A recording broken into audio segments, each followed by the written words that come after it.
ministre de la Communication, monsieur le représentant de l'UNESCO, mesdames et messieurs les représentants de la presse. J'ai bien noté les remerciements qui m'ont été adressés pour vous recevoir ce jour en ces lieux. Mais vous êtes tellement si tendre avec moi dans un certain nombre de vos articles et autres, imaginez encore si je ne vous avais pas reçu.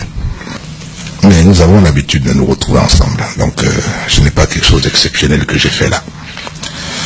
Mesdames et messieurs, la communauté internationale célèbre ce 3 mai 2016 la journée mondiale de la liberté de la presse, telle que fixée par l'Assemblée générale des Nations unies. Il y a 25 ans, les journalistes africains se sont réunis en Namibie pour défendre une presse africaine indépendante et pluraliste. Et ensemble, ils ont donc signé la déclaration de Windhoek. Cette déclaration souligne la valeur d'une presse libre et pluraliste pour le développement et la préservation de la démocratie d'une part, et d'autre part pour le développement économique des nations. Notre pays a eu, au lendemain de la conférence nationale de 1990, on a fixé dans la Constitution le principe de la liberté d'expression et de la liberté d'opinion. Il avait de même fixé le principe de libre accès des populations à l'information. Le Code de la communication réaffirme par ailleurs ces mêmes principes. De fait, nos pays disposent aujourd'hui d'une abondance de titres de presse, d'une multitude de radios et de télévisions. Et tous ces médias accroissent la capacité de la population à accéder à l'information. En plus de cela, grâce au câble et au développement d'Internet, chacun peut accéder à des dizaines, voire des centaines de sites et chaînes d'information. La technologie de la téléphonie mobile devient également de plus en plus accessible et un plus grand nombre de nos compatriotes ont maintenant accès à l'information mondiale au bout des doigts. D'ailleurs, le Gabon, tu as souligné, est un des premiers pays d'Afrique centrale à s'être doté de la 4G. Ce qui contribue au développement d'une communication favorisant les échanges d'informations rapides à l'échelle nationale et internationale. Comme chacun peut le constater, le Gabon est un pays ouvert qui favorise la liberté d'expression et garantit la liberté d'opinion. Alors que dans de nombreux pays à travers le monde, les journalistes font l'objet de menaces, de pressions, d'intimidation, voire d'emprisonnement, il convient de relever que dans notre pays, rien de tel existe.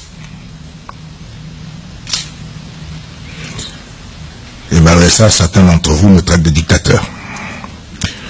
Cependant, chacun peut observer, chaque jour, les dérives d'une presse qui diffuse des messages de haine et de violence quand elle n'en fait pas le relais.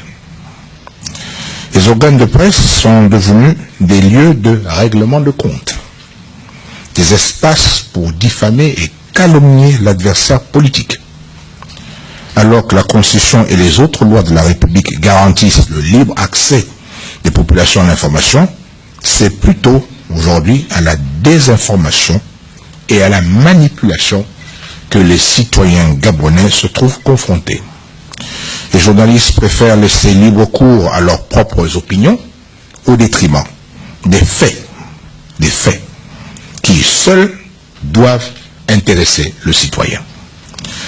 Des exemples d'informations erronées et tendancieuses qui ont fait la une des journaux gabonais sont nombreux, à tel point qu'aujourd'hui, plus personne n'accorde crédit à ce qui est écrit dans la presse gabonaise. Ce qui est un vrai danger pour la démocratie. En effet, autant la démocratie ne peut être viable sans une presse libre, et nous sommes tous d'accord là-dessus. Une presse libre et indépendante. Autant cette démocratie est en danger lorsque cette même presse n'est pas capable de responsabilité. Informer, ce n'est pas déformer. Informer, ce n'est pas déformer, mais informer, ce n'est pas de transformer. Et informer n'est pas de travestir. informer, c'est de dire les faits, rien que les faits. Les journalistes, de fait, ont avant tout l'obligation de fournir à tous la vérité sur le monde dans lequel nous vivons. Peu importe votre identité ou vos origines, la liberté de la presse et l'accès à l'information sont des droits fondamentaux. J'avais envisagé d'introduire plusieurs réformes visant à améliorer le cadre législatif régissant le secteur de la communication et des médias. C'était mon intention. Ce projet de texte a été adopté en Conseil des ministres. Malheureusement, l'ordonnance prise à cet effet n'a pas été ratifiée par le Parlement. Et cela a occasionné une perte de temps et la non prise en compte des nouveaux médias et surtout de la dépénalisation des délits de presse. La révision en cours du Code de la communication vise à garantir et à préserver ce droit, tout comme il vise à responsabiliser davantage le journaliste. Naturellement, nous devrons aborder avec lucidité la question de la formation, plus que jamais indispensable pour les acteurs des médias. Car le journalisme est un vrai métier. On ne décide pas comme ça, du jour au lendemain qu'on devient journaliste. C'est un vrai métier. Et un beau métier. On ne s'improvise pas n'importe comment journaliste. Il ne peut plus être la seule branche professionnelle à laquelle on accepte donc par improvisation. Il nous faut également aborder la question de l'autorégulation. Vous devez avoir la capacité, vous devez avoir la capacité, pour parler familièrement, de faire le ménage au milieu de vous. Et si vous voulez surtout que votre profession soit respectée, vous devez encore une fois avoir cette capacité vous-même de faire vraiment le ménage. Et cela, mesdames et messieurs, c'est un impératif. En début d'année, mesdames et messieurs, j'ai lancé mon programme pour l'égalité des chances dans le but d'apporter les grands changements que notre pays attend. Et surtout de bâtir une société fondée sur la méritocratie et non plus sur les privilèges indus. Il s'agit donc d'offrir à chaque Gabonais et chaque Gabonaise, selon ses capacités, selon ses mérites, des chances de se réaliser dans une société libre et apaisée. Ma conviction profonde est que le rôle de l'État n'est pas d'offrir à certains des privilèges indus au détriment du plus grand nombre. L'État doit au contraire mettre en place des mécanismes appropriés pour une société plus juste, plus équitable et surtout une société qui récompense le mérite. Une presse véritablement libre et indépendante devrait donc promouvoir ce programme d'égalité des chances. Et comme vous le savez par ailleurs, notre pays connaîtra cette année 2 événements politiques majeurs. L'élection du président de la République et l'élection des députés à l'Assemblée nationale. Ces élections seront, je dis bien, ces élections seront encore plus libres et transparentes. Et ce grâce aux améliorations continues de l'ensemble du système et du processus électoral. Dans ce sens, j'ai demandé au gouvernement de prendre toutes les mesures indispensables afin de mettre à la disposition du public toutes les informations devant contribuer à garantir cette transparence. D'ailleurs, nous notons à ce sujet que notre code électoral est un des plus compliqués, est un des plus difficiles, non pas seulement en Afrique, mais dans le monde. Il y a des dispositions qui sont extrêmement rigoureuses. Ce code, peu le connaissent. Car s'il l'avait bien lu, il verrait que le respect de ce code garantit énormément de transparence, de clarté. Et ça commence par vous, mesdames et messieurs. Parce que quand je lis un certain nombre de choses que vous écrivez, avez-vous bien lu notre code? Et Mais l'avez-vous comparé avec le code d'un certain nombre de pays, en Afrique et ailleurs? L'avez-vous fait? Parce que ça, c'est votre devoir, d'informer les citoyens. Voilà la différence qu'il y a dans notre code et celui qui se trouve ailleurs. Pour que les gens puissent juger eux-mêmes des améliorations que nous avons apportées à notre code le code électoral, améliorations qui souvent d'ailleurs, il faut le reconnaître aussi, ont été apportées avec des suggestions qui venaient des partis politiques et souvent de l'opposition. Mais c'est votre devoir de bien en parler. Et pour ça, lisez-le bien, expliquez-le bien et comparez avant de critiquer.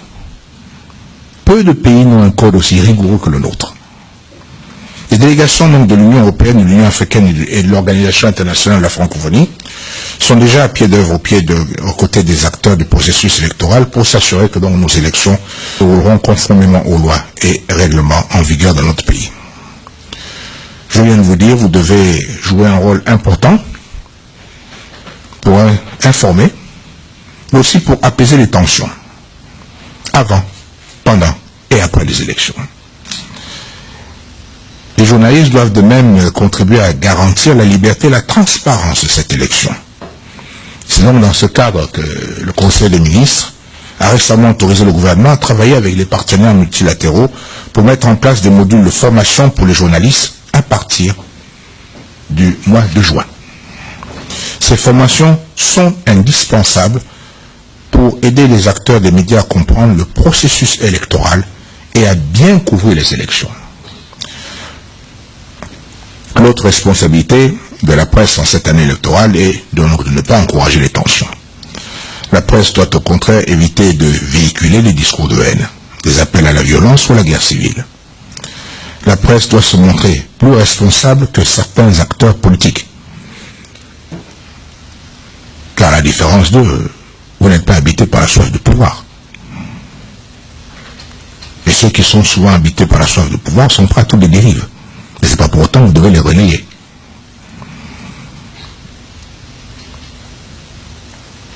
Il faut donc avoir conscience, mesdames et messieurs, du rôle particulier qui est le vôtre.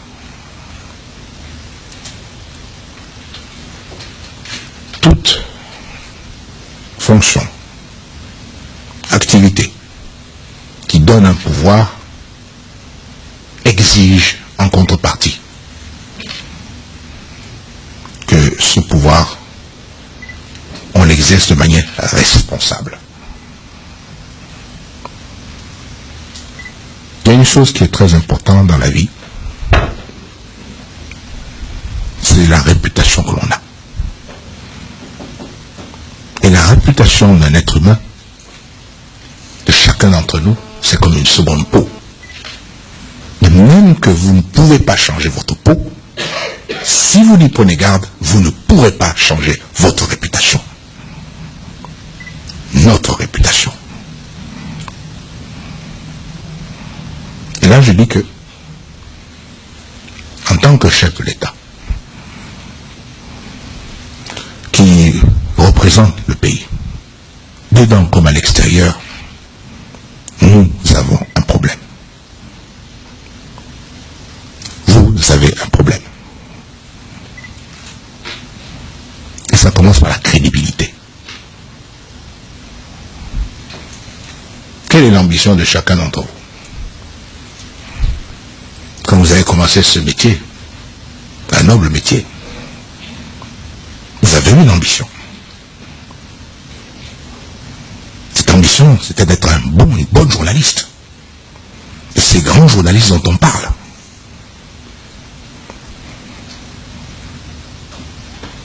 Ils font un métier souvent difficile, dans des conditions des fois particulièrement difficiles, aussi bien en temps de paix qu'en temps de guerre, mais qui sont donc des personnes qui témoignent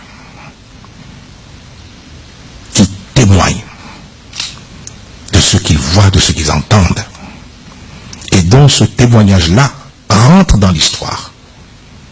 Aujourd'hui, dans les manuels d'histoire, on tient compte de ce que les opinions, de ce que les journalistes ont pu écrire on peut dire, ça rentre comme témoignage. Vous faites l'histoire. Et en ce sens, c'est noble. Vous êtes le reflet de la société. Et pour cela, vous tenez rendre compte de cela. Cette société, dans tout ce qu'elle a de positif, comme tout cela, des excès. Et ça veut pas dire qu'il faut plonger dedans et les accentuer.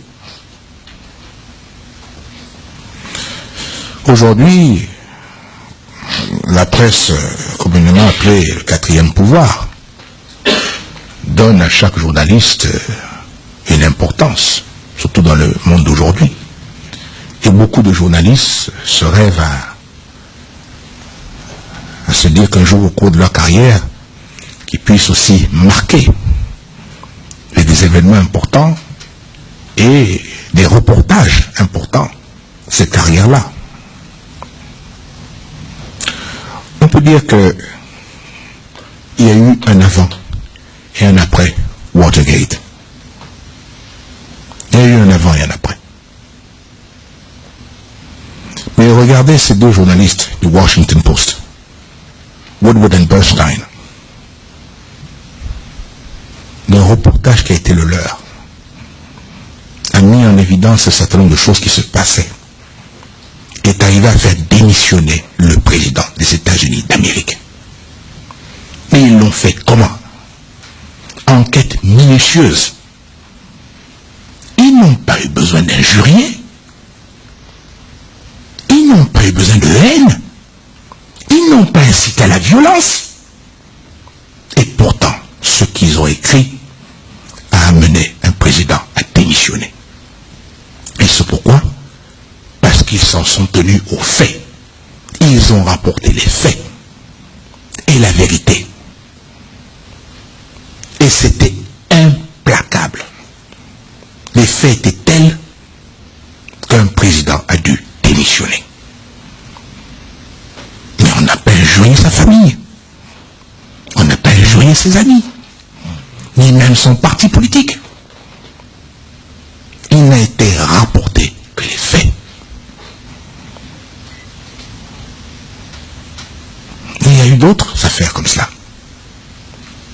On peut dire que pour bien faire son métier, il n'est pas nécessaire de se rabaisser à certains comportements.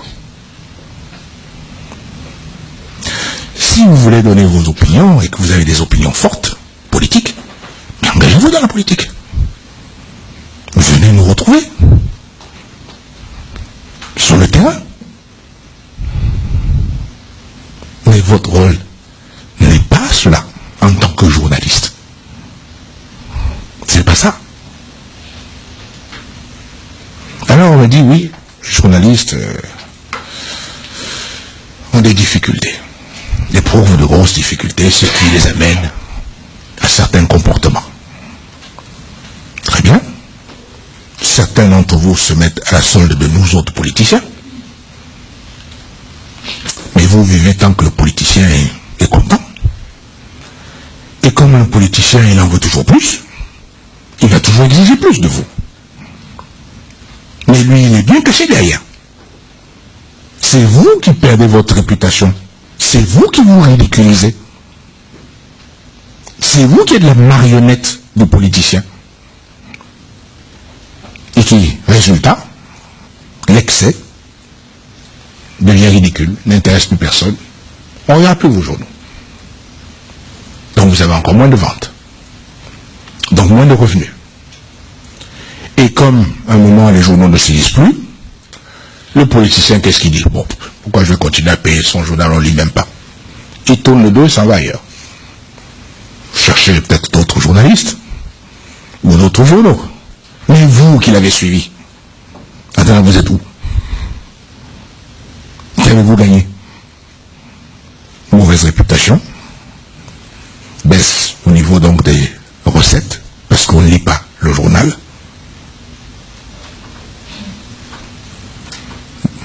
Votre condition va-t-elle s'améliorer? Non. Et après, vous venez me dire ici, vous comptez sur l'État. Ah, la subvention. Pour que vous continuez à insulter les gens. Pour vous continuer à répandre les messages de haine, de violence. Des messages pour diviser les Gabonais. Pour que les familles se battent. Mais entre nous, vous quand même bien regardé. Et vous venez me demander ça. Donnez-nous une subvention pour qu'on continue à mettre le pays à feu et à sang. C'est ça que vous êtes en train de me demander. Moi, je suis d'accord pour vous soutenir. Je suis d'accord pour vous aider. Mais pas pour mettre le pays à feu et à sang. Ça, ce n'est pas possible.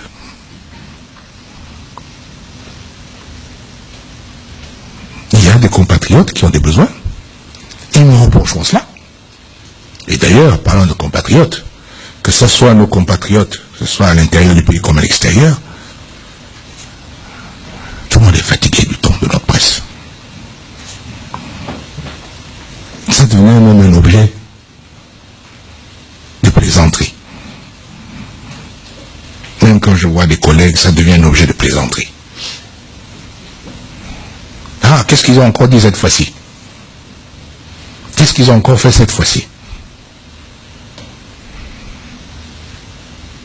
Mais vous pensez que tout ça, ça vous honore? Vous êtes fiers de ça?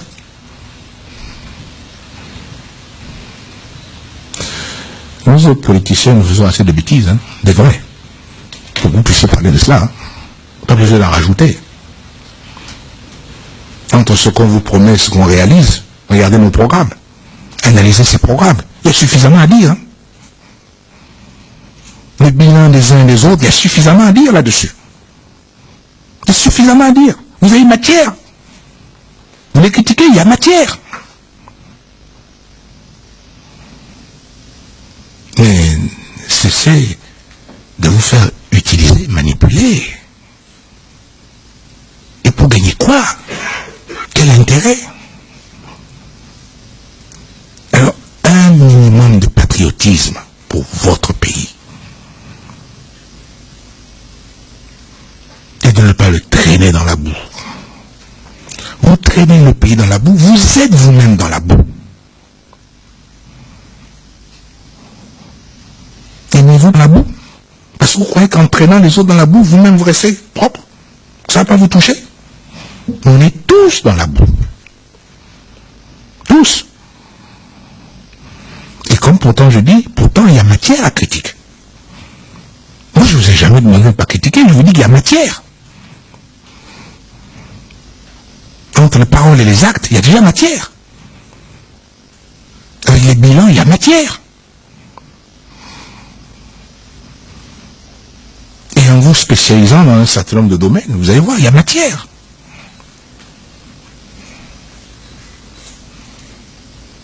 Mais spécialiste en rumorologie au quartier d'Ikongosa, spécialiste en haine, mépris, et surtout que ce sont des gens qui ne sont pas des journalistes qui viennent vous prendre votre job.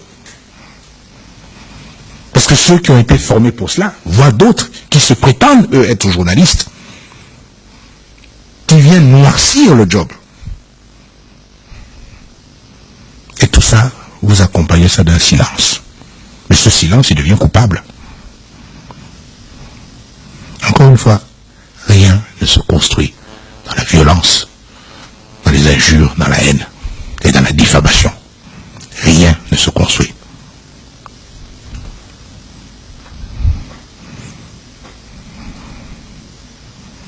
Alors on ne va pas passer tout notre temps au tribunal pour toujours les procès en diffamation.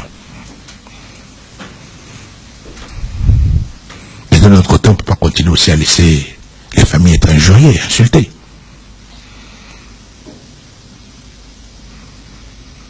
Il est encore temps qu'on puisse se ressaisir tous, parce que c'est une question qui ne nous honore pas.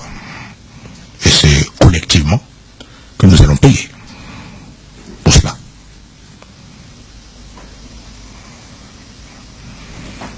J'attends de chacun de nous une réaction. Les patriotes. Car concernés par tout ce que je dis. C'est pas une presse d'opposition, une presse dite de majorité, c'est tous. Ce sont tous qui sont tombés sur ce ton-là. C'est tous qui sont dans cette philosophie-là. Et c'est donc à celui qui insultera le plus l'autre. C'est à celui qui jettera le plus la boue. C'est maintenant cette compétition-là qu'il y a maintenant entre vous, journalistes. Qui va en dire le plus? Qui va insulter plus? Qui va hurler plus? C'est cette compétition-là que nous avons droit. C'est pas sur la qualité des articles, le sérieux de ces articles. Et puis, qui sème le vent, reconnaissez, récolte la tempête, dit-on. Mais s'il n'y a pas d'intérêt pour la presse autre que satirique, c'est vous qui avez causé ça. Vous avez donc habitué les lecteurs à un ton, à une façon de dire. Si bien que lorsque vous venez vers des articles de plus de fond, plus sérieux, ça n'intéresse plus. Ça fait bientôt 30 ans que nous sommes abreuvés d'injures et autres. C'est donc devenu la norme. C'est bien qu'on ne veut pas lire autre chose. Et que lorsqu'un journaliste fait du travail sérieux, ça n'intéresse plus. Parce qu'il manque les injures. Parce qu'il manque la haine, la violence. Il manque le scoop. Il manque le Congo-ça. Donc ça n'intéresse plus. Vous voyez à quoi on est arrivé? Là, c'est grave. Là, ça devient très sérieux. Retrouvez-vous. Moi, j'ai pas besoin de vous dire ce que vous avez à faire. Le seul conseil, je peux dire, retrouvez-vous. Retrouvez-vous et redonnez ensemble, vous-même, le sens noble de l'éthique du journaliste. C'est vous qui allez le faire, c'est pas moi. Je ne suis qu'un observateur. Et tel que vous nous observez, vous, nous autres, les politiques, et d'ailleurs, ce que je donne comme conseil à vous, je devrais le faire aussi pour les politiciens. Que chacun puisse se retrouver. Mais c'est un conseil, il dit, retrouvez-vous. Et redonnez toutes ces lettres de noblesse à cette corporation qui est très importante et si importante dans le monde. Et rappelez-vous surtout que, au-delà de tout ça, à la fin de la journée, qu'est-ce qui doit compter? Le Gabon. Dans quel pays voulez-vous vivre? Dans quel pays voulons-nous vivre? Et je le répète, nous n'avons pas un pays de rechange. C'est le nôtre. Et c'est un pays qui est en paix. Et vous voulez continuer à vivre dans un pays en paix, qui vous laisse tranquille, quels que soient les articles que vous écriviez, vous n'avez pas cette peur de vous retrouver en prison. Vous voulez vivre dans un pays comme cela. Vous n'allez pas vous cacher parce que vous écrivez.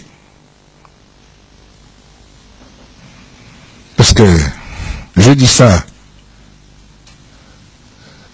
en connaissance de cause.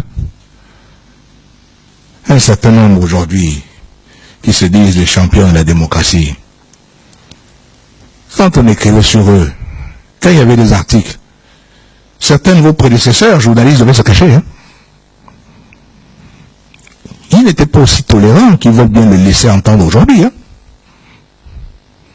Consultez vos anciens, ils vous diront. Hein. Mais rappelez-vous surtout que nous sommes un pays de paix, un pays en paix. Et que nous voulons rester en paix. Et je vous demande de prendre conscience que la paix, c'est un acquis qui n'est jamais définitif. La paix se cultive. Elle se cultive et elle est en permanence en construction. Car on peut basculer très rapidement.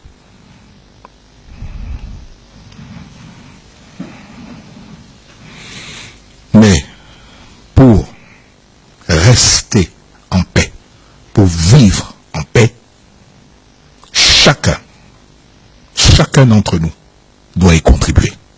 Et chacun doit faire sa petite part. Pour que nous puissions être dans une société apaisée civilisé.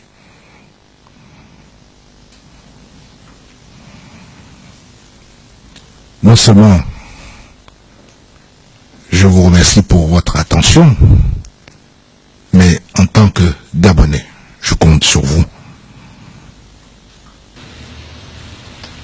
pour que notre pays continue, lui, à prospérer, à vivre en paix, et que ce pays puisse donner à chacun le moyen de se pouvoir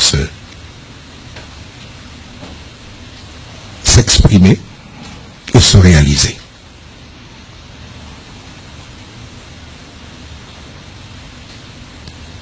Ça a été, comme à l'accoutumée, un plaisir pour moi de vous recevoir et de pouvoir échanger avec vous. Merci de m'avoir donné cette occasion-là.